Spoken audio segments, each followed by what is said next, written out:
All right, Megan, going live on video. Stand by for audio. All right, good day, good evening, ladies and gentlemen. Welcome back to another Live the Fuel podcast show.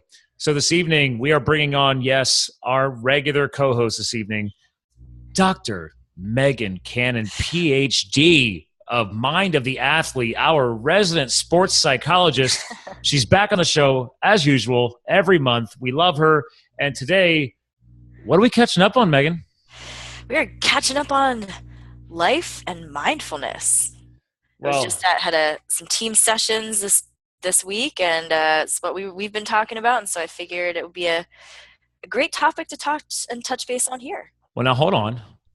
What does team sessions mean? Okay, we might have Team some new sessions, listeners here. Absolutely. So being a sports psychologist, I have the privilege of consulting with teams, and so in the college and high school level. And so I've been doing this with some of my college lacrosse players, college volleyball, and then most recently a high school football program that I work with in the area. So we actually earlier today, we were doing it. So, nice. Now, I don't know if you can mention the schools, but I know for a fact, are you still teaching? I'm not teaching. No. Oh, but you were, weren't you?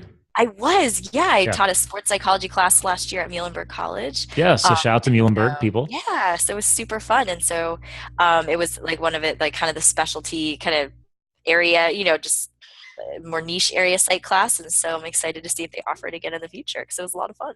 Okay, so I wasn't sure if that was going to be like a recurring thing or if they were testing something out or I don't know. I think it's just having the ability to have options for their students. And so that was an option or like a psychology option that they had the one semester. And so. Well, when I did my minor in psychology, actually I was shooting for a dual major and then I realized I can't really do anything with a dual major in marketing and psychology. So why am I wasting more money? I'm just going to finish with a minor and get out.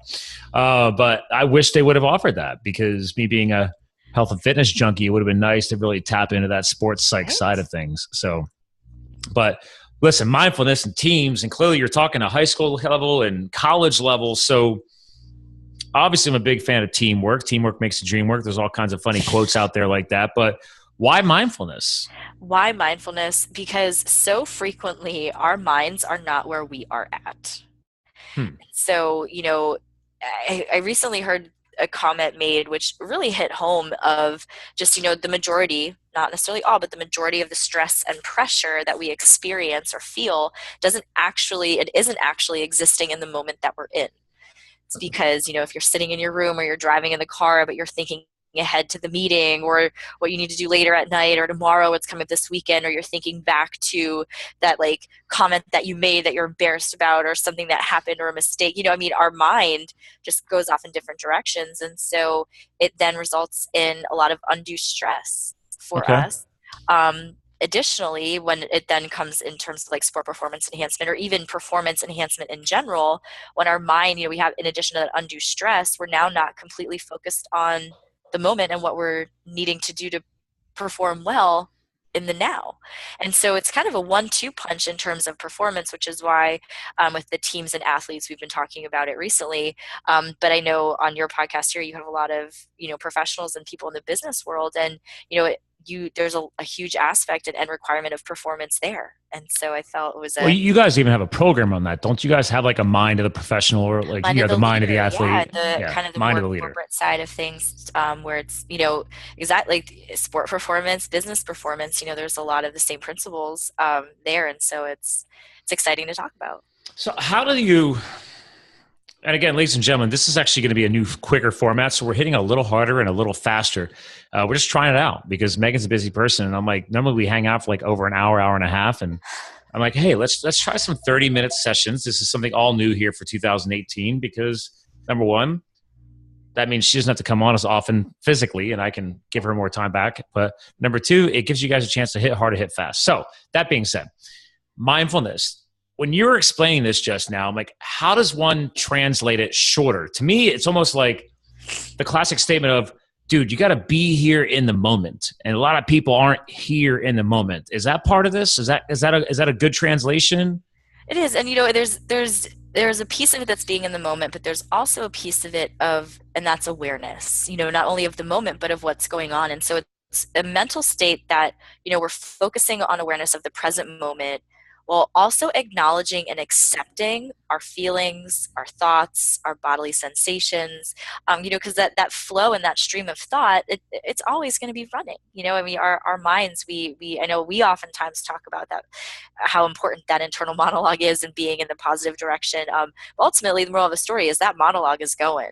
And so there are moments in life where, we're uncomfortable. I know recently we had like the Boston Marathon, right? So Yeah. this is just coming out of nowhere. This thought popped into my head, but I was reading an article with the winner was commenting afterwards, but and anybody running that race, like, okay, it's uncomfortable, it's cold, it is not the ideal racing environment. You can think of anything and everything that could go wrong, possibly weather-wise. Like, You got to run 26 freaking miles. Right, and it's snowing, and it's like, we're not expecting this. But, if you're there and you're just like, yep, this weather is miserable. My legs are really uncomfortable, and I'm accepting that this is what the weather is and that my legs are uncomfortable, and this is going to be more uncomfortable than I was thinking. Okay, let's focus on our stride. That's a very different way of dealing with it, rather than like mentally, versus approaching it of like, oh my gosh, I can't believe it's this cold. Now my legs are going to be so sore. My body temperature is going to be dysregulated. I'm going to be freezing. I don't pack right for this. Like, what? I'm uncomfortable. This sucks. This is miserable. I'm cold. In addition to my legs hurting, and so you're in the same thing, but it's that acceptance, acknowledging and accepting, and then letting it go. And that's really that piece of the mindfulness of it, is the challenge of being in the present moment, but it's being aware and accepting not only what's happening in the present moment around you, but you in that moment, and the reactions and the feelings and the sensations happening in your body. Okay. That is way beyond just being in the moment. Okay. So my translation was not good enough on that one. So because we talk about so much in this show, it's like health, business, lifestyle. Clearly we're hitting on really a lot of the health and fitness mindset stuff, obviously heavily on the sports psych stuff. We did kind of tag a little bit on your whole leadership programming and how you guys work with business leaders. But admittedly, in the back of my brain, it comes back to, this will be a weird segue for you. I don't think you and I ever went this way. Left turns. I love left turns. Let's do this. We're going in. So back when before I was a fiance, I've talked about it on the show in the past. You and I have never really talked about it, but we had a 3-month break because, as I like to say, my head was so far up my butt from my years as being a bachelor, right? Fair. And me be Mr. Self-development, right? Personal development, professional development. I'm like, I'm just going to figure this out. And I was like, maybe I'm meant to move on. Maybe I'm not. And then I went into like this cute, crazy research mode, and I got audiobooks, video tracks, coaching, and was digging into, I was like, okay, is it me? Right? Because I was 35, 36. I already had a lot of life experience. I mean, I'm still young, but I'm like, I've learned a few things. And I was like, okay, well, maybe it is you, Scott. Like, what's going on, right? Is there something that could be worked on, developed? And I will say a common thread that popped up in a lot of the relationship coaching stuff that I studied, and some of the psychology stuff that I dug into, because you always got to go to the psych side, is people are absent, right? Going back to my point of living in the moment, you're like, if you are spending time with a supposedly significant other and you are not plugged in, like you're not in the moment, and that can only last so long. And then you, especially you ladies, most of you ladies, I think I'm right about this, are kind of more tuned in than us guys are. It's a thing. I'll admit it. And you're going to notice that a lot faster than we notice it.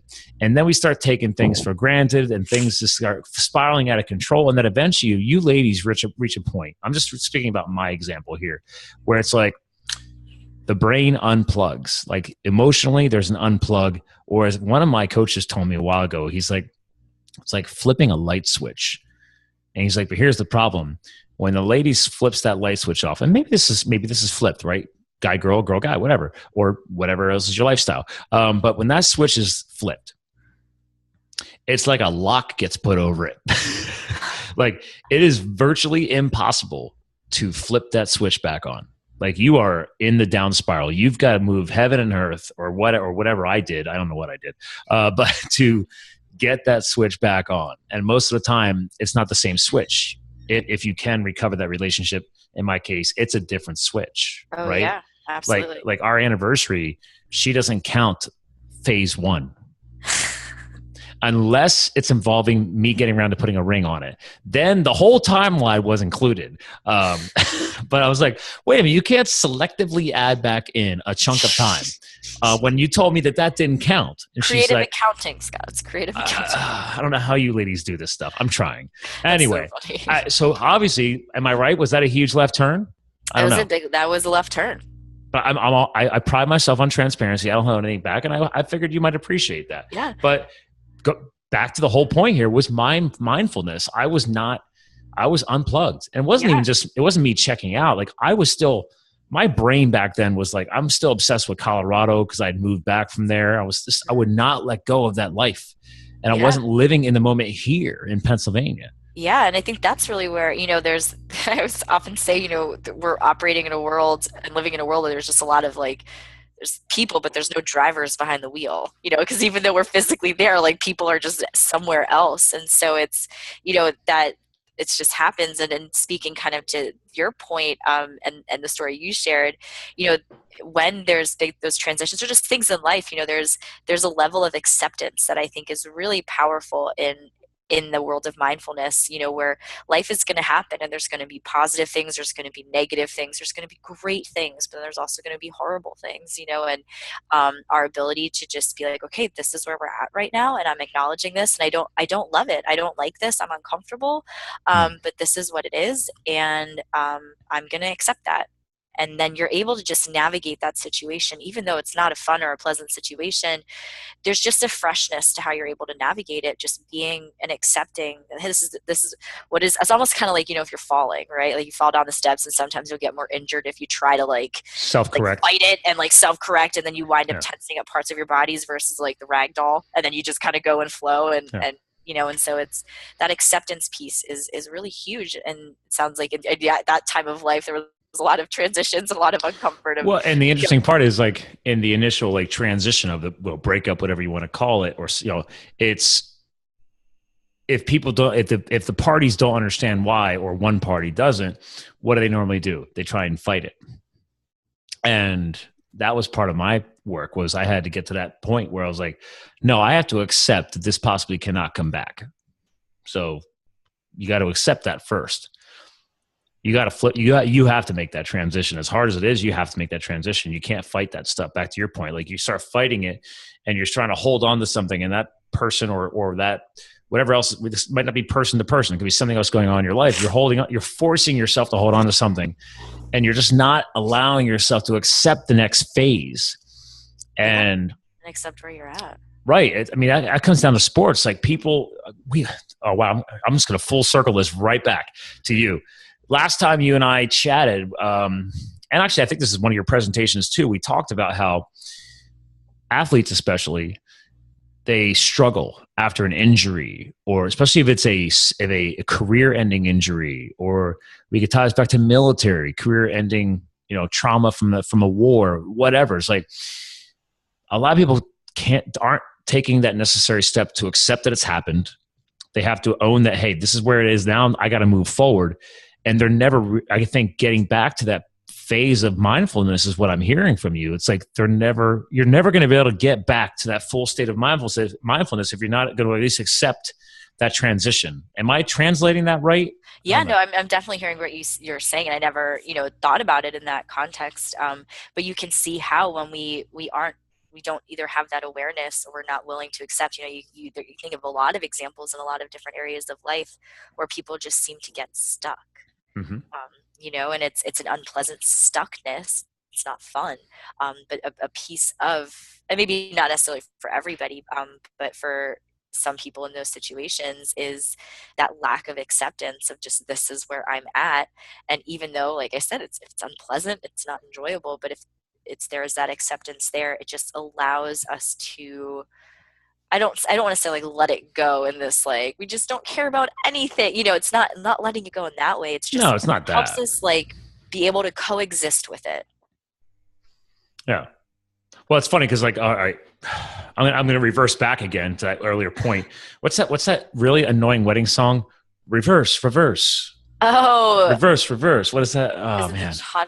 No, It's yeah. not the electric side. No, It's, is I it the don't know. cha-cha slide? Maybe. I don't know. I don't I know. can't I stand don't know. I can't stand traditional wedding songs. Anyway, I don't know why this popped in my head, but my point I was going to go reverse here was like it goes back to I once I did all that self work, I realized that I was holding on to the firefighting lifestyle, and then when I was living in Colorado, I was still holding on to that firefighting lifestyle and not allowing myself. I mean, I was having fun in Colorado. Let's be real, but I wasn't accepting the transition and figuring out where I was meant to go next. And then obviously when I moved back here to Pennsylvania to help my friend grow her company, it was again, same chapter, right? Holding on to the past. And now I'm holding on to the firefighting life, even though I knew I wasn't supposed to do that forever. And now I'm holding on to, oh my God, I miss my Colorado mountain biking lifestyle and skiing and everything else. And you know, now I'm back in Pennsylvania. Like I was just, and it became a layering effect. Yeah. And it's like, how the hell am I supposed to live with a full mindset, or in this case, mindfulness, if you've got all these other chapters that are like locked in, like boat anchors, man. You're in a speedboat, but it's moving at the rate of a tugboat because of the anchors holding you back. You know, does that make sense? Yeah.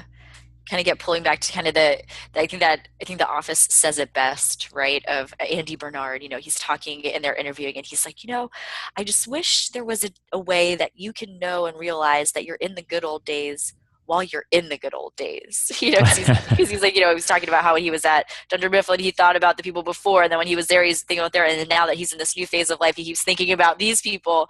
And you know, I think that's just a really powerful thing, right? Where if we're able to just accept that it's the good old days now. And the beautiful thing about all of our experiences, and I like how you called it those anchors, is we are able to have those memories, and they are able to influence us in our choices and decisions today. And even though you can't necessarily like revert back in time to that life, like you can go on ski trips and you can do things, because Yeah. ultimately that's I the still activity do that everything that I did. I just live in a different place, and I have to travel more to do it. But it's like, it's just a different chapter of life.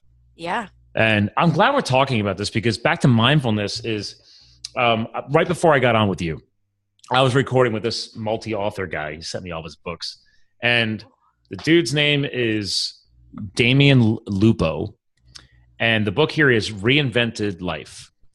And he talks about how he made millions and lost it all. And he literally was living in the back of his pickup truck, stuff like that. Anyway, he has the story in this book is how two friends moved from conflict and pain to consciousness and purpose. But the key word there is moved, right? And if you're not living in the moment and living what's happening now and where you're going next, and you're still holding on to the past or that past mistake in a game, right? As an athlete, like, dude, okay, that was first quarter, dude, move on. All right, yeah. Can't change what happened in first quarter, okay? Oh. We're here now. Let's go. I need your mind all in on this next play. Yep. And I'm guessing that's something what you talk about with the team stuff. Absolutely, where it's like, you know, it's okay, those thoughts are going to come in, but we have to just be aware, acknowledge, accept, and just redirect our thoughts back to that moment that we're in, because we can't go back and change it. And you know, yeah, you can be uncomfortable and wish that you could change it and that wouldn't happen, but it's that awareness of that it happened, that accepting of, yeah, that was not what I had planned, and that's a bummer. I wish I wouldn't have done that. But now this is where we are. Well, and part of his story is, I like it, is because he talks about how he actually tries to speed up his mistakes. He likes to fail faster. Ooh, that's his little, he's that. like, right. He's like, dude, he's like, we need to be failing faster. That's how he helps people. He's like, you're going to fail. Okay. If you're going to keep trying to do everything in life where you're kind of pussyfooting through it and tiptoeing, it's like, no. He's like, own it. Like, just embrace it. Make the mistake and make them faster, because that just means you're gonna speed up, and you're gonna be able to learn more a lot quicker. If you keep hitting the brakes and holding yourself back, you're just creating bigger and bigger speed bumps that you're gonna have to get over later anyway. He's like, life's a pain in the ass. Let's be real. He's like, so you need to figure out, where do you want your pain to be? I like this. It's like a go big or go home approach to failure. I like that. Kind of, right. But he's like, dude, he's like, fail faster, man. And I've seen that term used before, and I completely agree with it, because a lot of us, we talked about this because I was at that Tony Robbins event in Philadelphia last week, and all those amazing, like John Maxwell was speaking there, and all these powerful speakers. And they talked about it.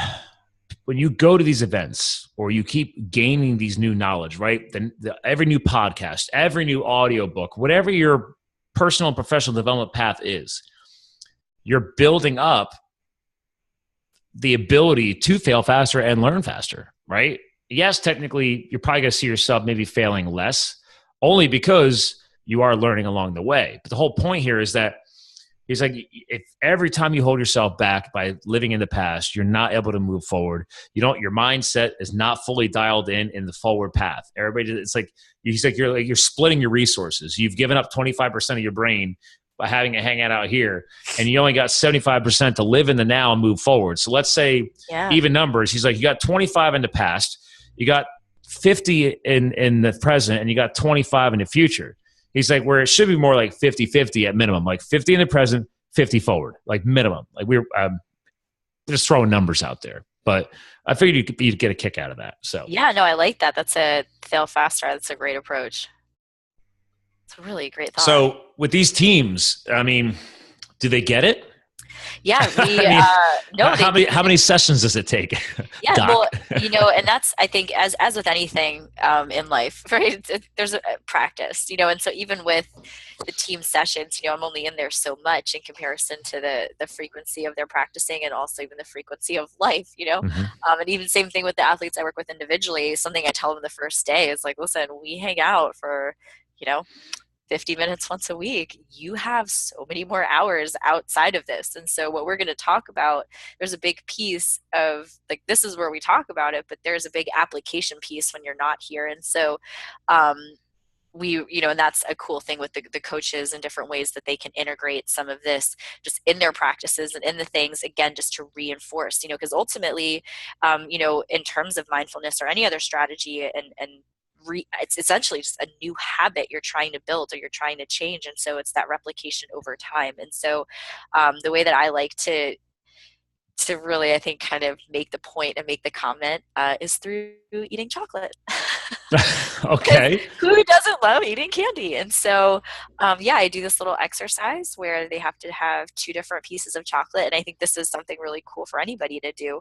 And it doesn't have to be chocolate if you're not a sweets person. It could just be, I always say, it doesn't matter what it is. I bring the chocolate with the team stuff, and with the athletes, I just have it in the office. But you can do it with anything. You can do it with trail mix. You can do it with 2 different kinds of popcorn, whatever. Okay. But it's just, I always like having the 2 different things, but you essentially take one at a time and you really engage with that object. And so I verbally just walk them through, okay, you have this object in your hand, referring to the first piece of candy they chose. And I want you to look at it like you've never seen it before. Observe the shape. Observe, is it perfectly proportioned? Are there rounded edges? Is it sharp anywhere? Look at the light, how it's hitting it. Are there any differences? Just sit and stare at it like you've never seen it before. And, they just spend some time with it. And then it goes through each of the senses, okay, feel it, feel the weight in your hand, listen to the sound of the wrapper. How is that visually changing? And then throughout, I'll kind of prompt and say, hey, at any point in time, if you notice your mind wandering in a different direction, gently be aware of those thoughts and just escort that attention back and use your breath to help you. And so it's kind of like a focus exercise too. Oh yeah, it's cool. And you're just mindfully engaging in it. And the reason I whenever I do this, have them purposefully choose 2 different pieces of candy, or if anybody wants to try this, 2 different things, is you go through it twice. The first time I'll walk them through it. The second time they'll do it themselves. But you're really able to see just how much we're missing in life. Mm-hmm. You have these 2 pieces of candy that are relatively quite similar. It's chocolate, like a bag of Hershey's or something. Sure. And the experience is so unique with each. There's different complexities in their flavor and taste. I was doing this once with a college team I work with, and someone was like, I never noticed that there was this layer of a Snickers before. And he has been eating Snickers all of his life, and so it just really, with using the food, and it's something so common that we do, when people can't eat, you should it in your mouth, or food in general. But when we're able to be mindfully aware in that moment and aware of what's going on, we're so much more wholly and fully engaged in our life. Mm-hmm. And so I always, use that to practice, and then we kind of talk about it afterwards. But so that's what we were doing today. I love that, because I've noticed that where this literally happened. Oh God, I think it was I think I put that on Instagram. I was having scotch at the bar. I don't drink often when I travel, but I was celebrating a new client to sign on. I was working on his Instagram program. I'll tell you that. And then, and Indiegogo's coffee program I'm working on. And I ordered wings. not fried wings. They actually they smoke them and then grill them. So there's no frying having. I don't want, and they double grill them to make them crispy. So I was like, dude, yeah, I'll try that. This is like high end restaurant, something restaurant in Hilton, whatever. But I was on the phone call so long, like they're there, so I'm just hitting mute and sneaking a little bite, then coming out. Like 3 hours, trying to get stuff done. And it took me 40 minutes to eat 10 wings. I don't think I've ever taken that long to eat wings. Wow. But I'll tell you, they were amazing. I think it was because I had to slow down. I'm taking one bite. I'm noticing things different because I'm not being distracted by sauces. I don't have sauces. I'm Mr. Those are no grain. I don't like that crap you put in that sauce. Just give me some good proteins, some good fats on mine. And I was really appreciating those flavors and not like inhaling a plate of wings. I was like, tell you 4 to eat a plate of wings. Crazy. I love eating food, because I think ultimately, kind of back to that practice idea is, and anything like this, it's that reinforcing of the concept. And so if you're able to find things that you're doing every day, like eating, and whether it's choosing a meal or a snack that you have and really mindfully eating it, engaging in that exercise, it's just practice for your brain. And it's also, and some of the feedback that I'll get with the teams is they're like, that was just really relaxing. Your mind was thinking all these tests you have, all this, all this stuff going on. And you were like sitting in the middle of the grass, just eating chocolate. You're like, I feel stressed. It's even the proof of the way for how ridiculous the way to set up. Like, when we're using those opportunities of eating and things like that to practice, not only is it helpful stress relief throughout our day, but it helps us enhance our ability to do exactly what we're talking about. I'm talking about this because I've been following one of these things where it's like, like America versus question mark, and this does videos comparing how you do things with everybody else and how messed up our country. It's actually really truthful. How you trash and stuff like that. One I was watching today briefly was they're comparing our school system with kids and how we educate them. And like showing here in the USA, like kids are crying, they don't want to do their homework, they go play because they get to play all day at school. Like, their schools literally take away recess, all this stuff. Yeah. And then they cross Finland as an example. And Finland has a program now they're using where for every 45 minutes of education, you have 15 minutes playtime. Ooh, I love that.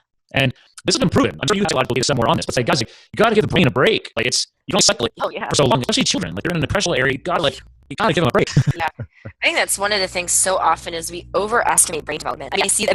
I always joke and I'll say to my clients, one of God's greatest sense of humor demonstrations is the fact that teenagers do not have fully developed frontal lobes. Right. People are, and even it comes out to their parent, and they're like, I never thought so that sequential thinking thing, like A to B to B, 10-year-olds can't do that, and so it's like, I don't understand why they don't do it. It's like, you're overestimating brain development, and that really speaks to that right there. Hello, they're still developing, like a human being. These people with undeveloped brains, it's not developed, it's just, that's the human process, when your brains are very different when we're 8 versus when we're 18, and so, it's such a struggle. That's so fascinating. So it would be just nothing but beneficial to have the ability to have kids have tablets and things.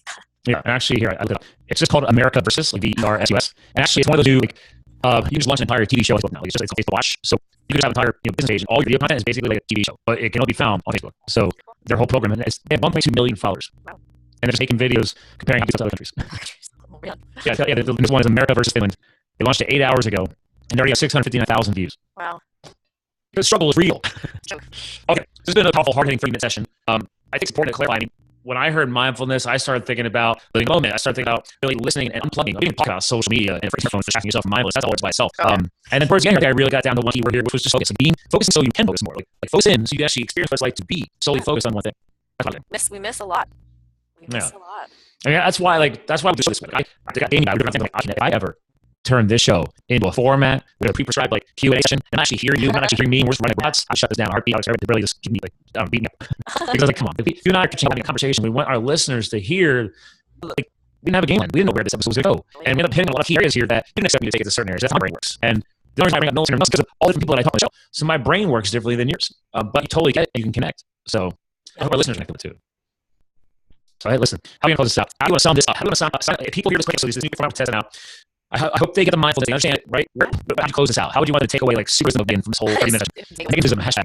Yeah. I think it really is just that challenge to be aware and that acceptance. That being in the moment is that kind of part one of it, but there really is an acceptance here. I think that's really important. And as you touched on earlier, sometimes the lack of acceptance can get us stuck in areas that we don't want to be in the first place. And so, it's going to have down if we're able to, keep ourselves in terms of actually being in that moment, have that awareness and have that insight of what's going on and how our body's reacting and responding to it, and just being like, okay, I accept that this is happening. I don't have to like it, but I accept it.